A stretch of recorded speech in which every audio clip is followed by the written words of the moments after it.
Well, the news keeps coming. There's going to be a high-profile resignation announcement on Parliament Hill tomorrow, as Liberal MP and former Cabinet Minister Steven Guilbeault has made a decision on his future in the government caucus and federal politics altogether. Guilbeault previously left Cabinet over concerns about the party's direction on environmental policy, and he's expected to break the news of his resignation to his colleagues at the National Liberal Caucus meeting tomorrow. I'm a good friend of Steven. I've worked a lot to bring him in politics, and he will always be a good friend. I also think that I'm part of much more the environmentalist part of the Liberal Party and Cabinet, but I also think that what we've done with the MOU makes sense. I really want him to stay. I think he's a great guy. I'd rather have him in caucus saying what he thinks. We have a caucus that cares deeply about the environment, fighting climate change, and also about how we're going to build our country in this moment. The strength of the Liberal Party has always been a balancing of interests, and I think we have with the Prime Minister a really strong climate plan. It's a plan that's designed to attract capital, to green the economy by building the next economy, and it's a plan that a lot of environmentalists, including myself, are very excited about. Okay, we're going to start there with the power panel. We've got Emily Nicolas, who is a columnist for Le Devoir. Supriya Dwivedi was an advisor to former Prime Minister Justin Trudeau. Nathan Cullen is a former NDP MP and BC NDP Cabinet Minister. And here with me in the studio this week is Lisa Raitt. She, of course, is a former Conservative Cabinet Minister. It is good to see you all. Supriya, what do you make of this move? I don't know if it's a shock that the final departure would happen. What are your thoughts on Steven Guilbeault's imminent departure from elected life? You know, it's funny. I'm guest hosting Real Talk with Ryan Jesperson, and before any of this news broke, I had emailed him really early this morning being like, you want to come on and chat with me? And he's like, I've got to go to National Caucus. Sorry, I'm going to be kind of busy. And now that all this news is here, yeah, it makes sense. Look, call me old-fashioned. I think it's a good thing when politicians are true to their long-standing stated principles, right? Like, I'm going to hear what he has to say, obviously. But I mean, you could, like, the moment the talk of the Alberta MOU was taking off, I would guess that the writing was kind of on the wall for Guilbeault, right? Like, and I can certainly appreciate everything that was said by the, those Liberal MPs in the clip that you played about, the federal government feeling as though they need to proceed in this way. And, they still care about the climate. And obviously Canadians, by and large, are on side with the government on this. But if you're an MP who signed that letter, or you're an MP having a hard time with some of this and some of the shifts, then, you've got to determine what your own sort of red line is here. And I don't think it's a bad thing that people have their own red line and decide that that's something that they're no longer going to do. So, Lisa, what matters more right now, the fact that Steven Guilbeault is leaving or what he says as he leaves? It depends on who you're asking the question to, I think. I think the fact that I think it was a long time coming, to be honest. I think he represents a different Liberal Party at a different time that isn't jiving with what's happening right now. And he's calling a shot to leave. But remember, he served a long time. Like, it's not like he arrived yesterday and has only been here for a few months. He's been in that grind for an awful long time. People do hit their time when they want to leave. And maybe it's just a moment where he says, okay, I've gone as far as I want to go here. I don't like where it's going in the future. It's time for me to move on. And, thank you for doing what you did on behalf of your constituents. He's very well liked in his constituency. He's very well liked in Quebec. He served them well. And, he's now going to be a former MP where we're all supposed to get along. Right, Nathan? Yeah, well, Nathan, what are your thoughts on this? I mean, we're all trying to reach Mr. Guilbeault to get him to confirm it and say something, but I think we're going to have to wait till he speaks to his caucus first. I'm not sure. But what are your thoughts on this departure and what it might say about the direction of things? I agree with my friends that this was expected, understandable. The government's headed into a different direction. Mr. Guilbeault was very influential under the previous Liberal government, and I would say probably dramatically less influential. I don't think Premier Smith ever made it a condition of the MOU, but I bet it was talked about in the hallways because he'd become symbolic for some folks in Alberta that Mr. Guilbeault represented the things that they really, really didn't like about the federal government. I don't know what the cost might be for Mr. Carney. We've talked about this on this show a number of times, that for the more environmentally oriented members of his caucus and Canadians who want to see real effort on climate change, Mr. Guilbeault represented something very important, that there was somebody in the House that was very much pulling in their direction to balance things out a bit. there is a risk for Mr. Carney that who represents that now? Who is saying, well, what about the climate? What about conservation? What about the environment? Those kind of important things. And I don't know, Emily will have much more insight, but what this means in Quebec. I don't know if there's another lieutenant that has the kind of pull on Quebec voters and sentiments in Quebec and bring that voice to Ottawa in the same way. I really don't know. Well, Emily, Nathan went exactly where I want to go. How do you think this is going to affect things in Quebec? How do you think it's going to what kind of reaction you expect there? Yes, I'd say the people who are paying attention, the narrative that's been coming from both the MOU and also the media tour that Steven Guilbeault did when he resigned from cabinet is that the values of the Liberal government have been changing. They've been shifting. The priorities are would be to please Alberta, and that is done at the expense of the environment. And that is a message that Steven Guilbeault has been hammering in several media in November and in December as well. Mm-hmm. I'd say the conversation in Quebec will also be about, trying to do change from within, in the sense that Steven Guilbeault was an environmental activist who betted on joining the government while he was not necessarily naturally a liberal ideologically to begin with. And there are some lessons there in terms of both building the friendships and the diplomatic skills that allowed him to be effective within government, but also what happened to the civil movement, the civil society-led environmental movement in Canada, how strong it is now or not, and is it time for it to be rebuilt? And I think Mr. Guilbeault is currently being courted by a lot of organizations. He might start another one. He might, and it's not just about him. It's about the environmental in Canada having to reorganize and as a movement that needs to work from without. Because I think that's what objectively we can understand from this MOU. It's not just about Steven Guilbeault. It's about the fact that if you need to put pressure from the outside, and to go back to last week's conversation, be the backup to get Mark Carney's attention, then maybe the environmental movement needs to be the backup too, and stop just playing from within. And I think that's one of the conversations that are going to be had in the next couple of weeks as well, following this resignation. So, Priya, I thought that was an interesting turn of phrase there from Emily, that they have to work from without as opposed to within, because of how things have changed here, right?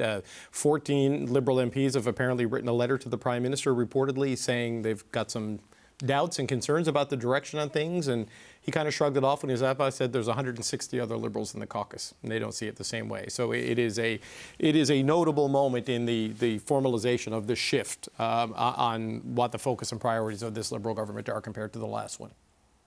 Sure. I mean, but the Prime Minister's math isn't wrong, right? Like, he's 14 is certainly a lot smaller of a number than 160. And I think in defense of, the way that this government has gone about some of its, policy changes or the directional, change, however you want to qualify it, I think they've been open about that from the jump. I mean, the Prime Minister hasn't exactly been playing the role of Mr. Climate UN guy. He's been playing the role of let's get shovels in the ground and let's build big projects, including energy projects in Alberta, which I think everybody, even in the lead up to the MOU, before the MOU was even, signed in a thing that we could all sort of read, most people assumed that to mean a pipeline. And I think that, it's now incumbent upon the folks that are still within caucus and the folks that are within the Liberal movement, if they would like to see more of a change back to the,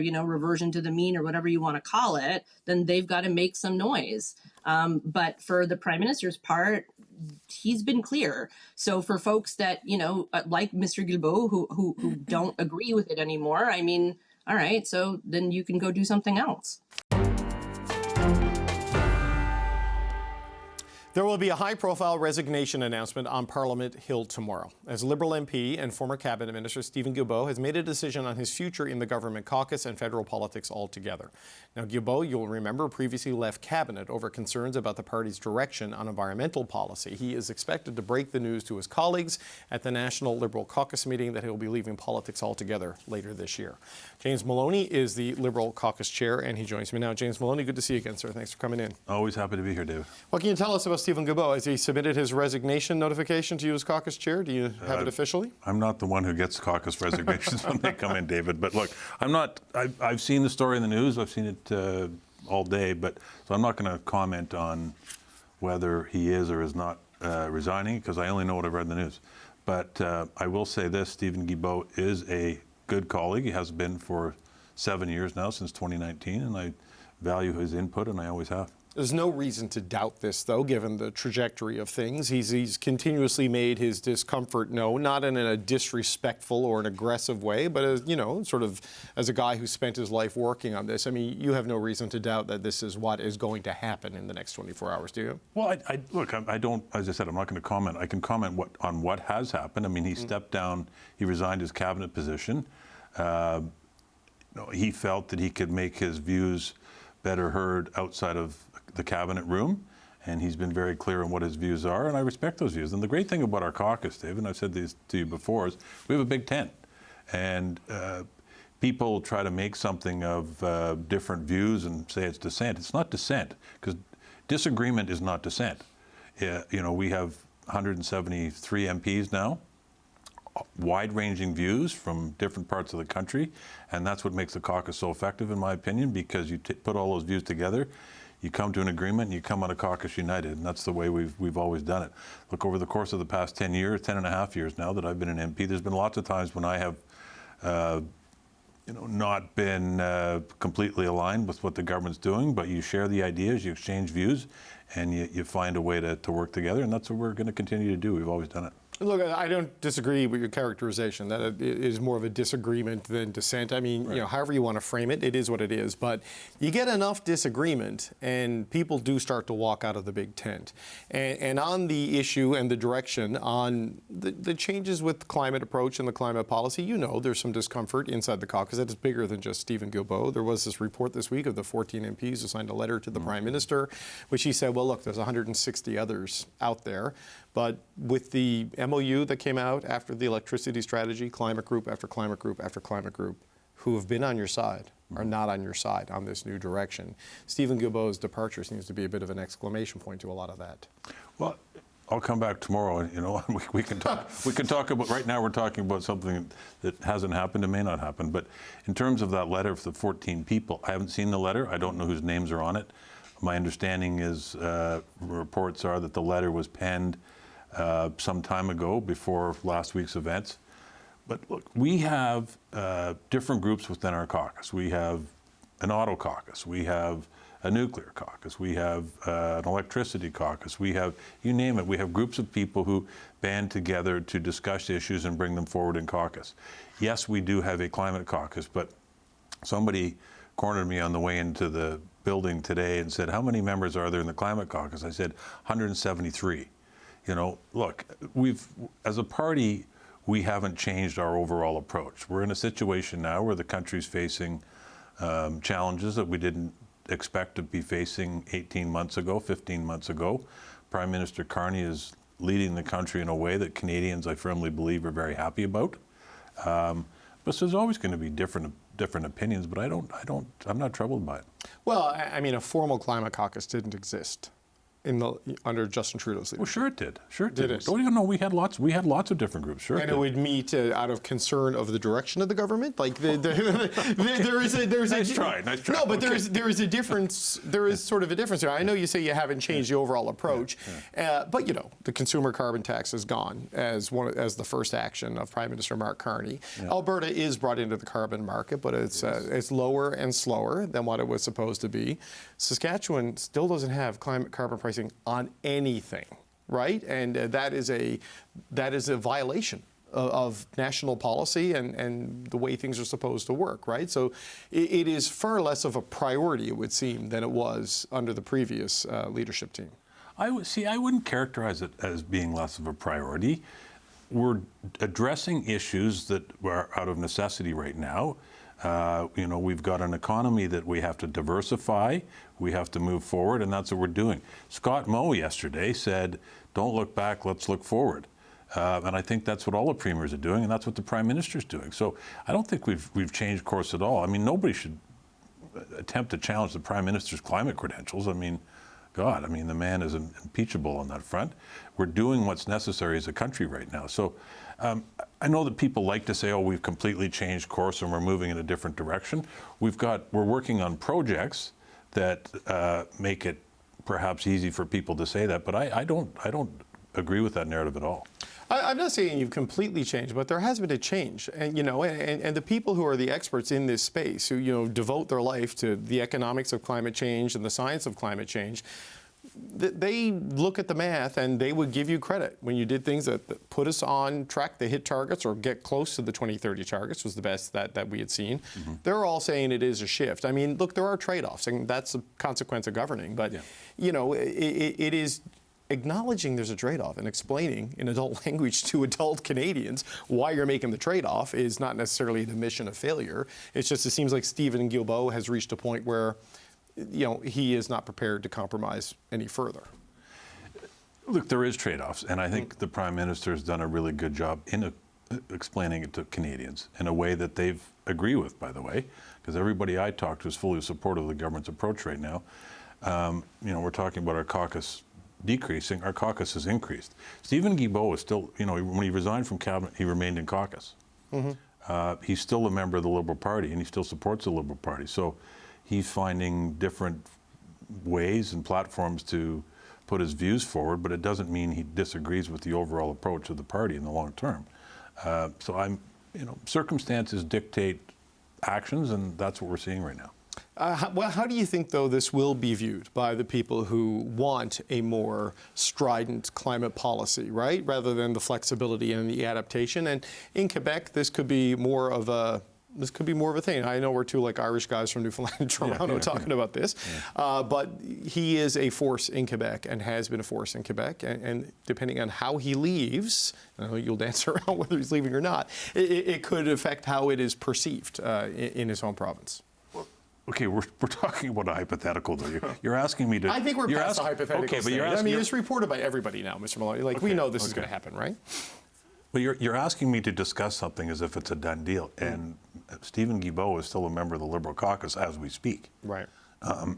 If circumstances change, I'll come have me back tomorrow. I'll talk to you, or the next day. I'm happy to do that. But what I will tell you is he's a strong representative in Quebec. He's a powerful voice for his riding in Montreal, and he's a very, very valuable voice in our caucus, and our party. So I don't see all of that changing over time. Look, we'll see what happens. I mean, we're going to have, Jonathan Wilkinson's moving on as well. We may have other resignations coming in the coming days. But isn't that interesting that Jonathan Wilkinson and Steven Guilbeault were the Starsky and Hutch of the Justin Trudeau Climate and Natural Resources team for a while? You're showing your age. Yeah, well, I've got to talk to my audience. I understood it, though. Right, but and they're both gone.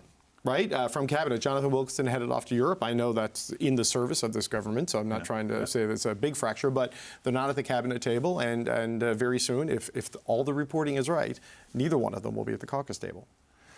Remains to be seen, David. I don't know, but there's two strong voices. We've got lots of other strong voices too in our caucus, and as I said earlier, and I'm only half kidding when I say we've got 174 members of our climate caucus. We are a government, we are a party that believes that this is a priority issue, but we have to do it in conjunction with other issues we're facing at the same time. So people try really hard to read into things and whatnot, but it's our caucus is united. It really is, and I'm quite pleased to say that, and I mean it from the bottom of my heart. Well, Liberal Caucus Chair James Maloney, thank you for your time, sir. We'll see what happens tomorrow. But I bet you we might see Steven Guilbeault sitting in that chair. All right, James Maloney, thank you so much. Thank you.